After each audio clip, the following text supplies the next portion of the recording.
నా ఆలయాన్ని మీరు, నా హృదయాన్ని మీరు క్రియములకు అతి క్రియములకు చేస్తారని చెప్పి ఏం చేశాడు ఆయన? యేసుక్రీస్తు గారిని మించి పోయావంటే కొరడా తీసుకొని, హల్లెలూయా, చూశాడు చూశాడు చూశాడు, కొరడా తీసుకొని దేవాలయంలోనికి వెళ్ళి వారి మీద కోపము చూపించాను.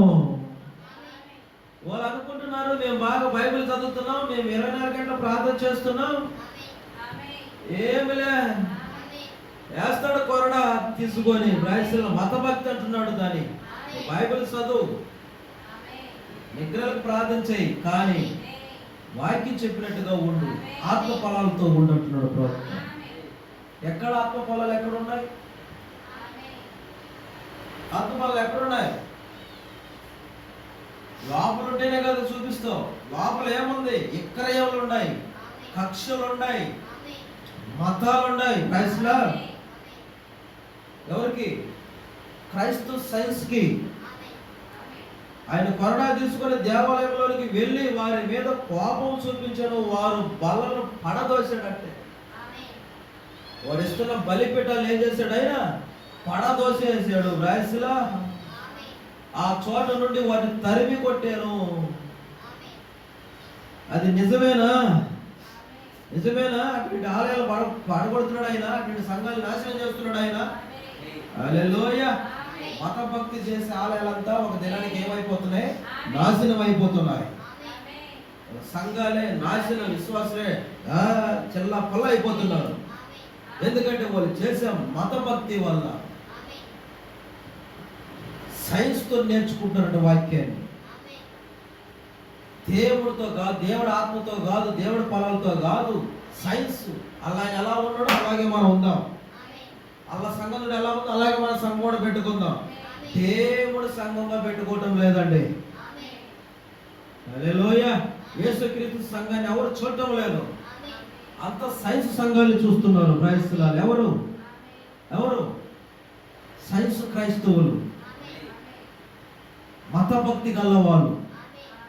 మతాలను చూసి దేవుని ఆరాధిస్తున్నారు, కానీ నిజమైన క్రీస్తుని చూసి దేవుని ఆరాధించలేదని ప్రవక్త బలిపీఠ మీద 3 సార్లు కట్టాడు. క్రైస్తవులు, హల్లెలూయా. ఈ రోజు కూడా సంగమా, నువ్వు కూడా క్రీస్తును చూడుకోకుండా మతాన్ని కానీ చూస్తానంటే చర్చిలో పోలే ఉంటదే. ఆ చర్చిలోకి పోవాలో మనం బాగా ఆరాధన చేయాలి. ఆ చర్చిలో పాస్టర్ చూడు ఎలా ఉంటాడో. ఒకసారి వాళ్ళ హృదయంలో చూడు ఏమున్నది అంటున్నాడు ఆయన. ఆలయంలో చూడు ఏమున్నది అంటున్నాడు ఆయన. విక్రయాలు ఉన్నాయా? దొంగలు ఉన్నారా? ఎవరు? ఒకసారి చూడు. హృదయంలో చూడు ఏమున్నది అంటున్నాడు ఆయన.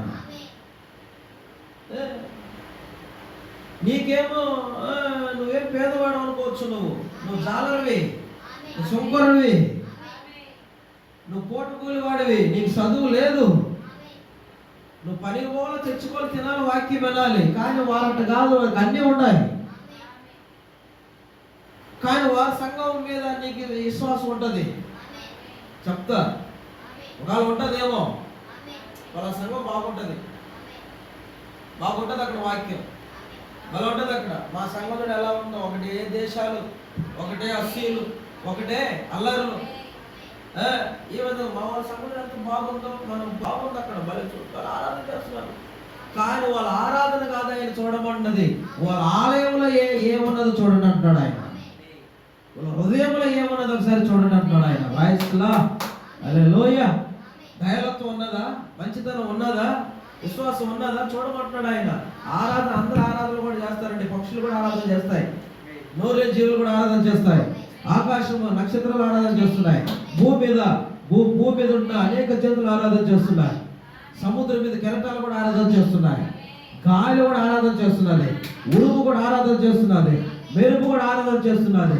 హల్లెలూయా. అన్ని ఆరాధన చేస్తున్నాయి, క్రైస్తవులు కూడా ఆరాధన చేస్తున్నారు. కానీ ఎలా చేస్తున్నారో చూడండి.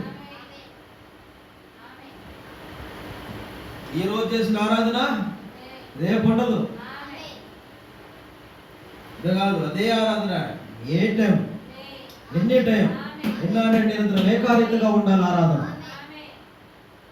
ఈరోజు కాసేతులు బాగుంది,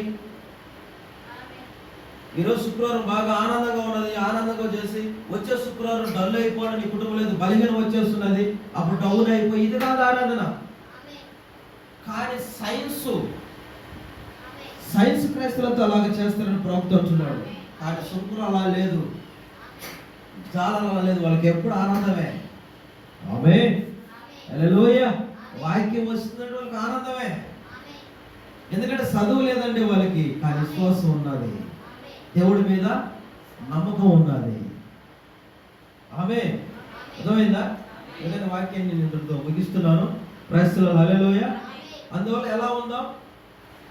మతభక్తి కలగా ఉందామా? మతభక్తి అంటే అలా ఓన్ చేసినట్టుగా మనం చేద్దాం.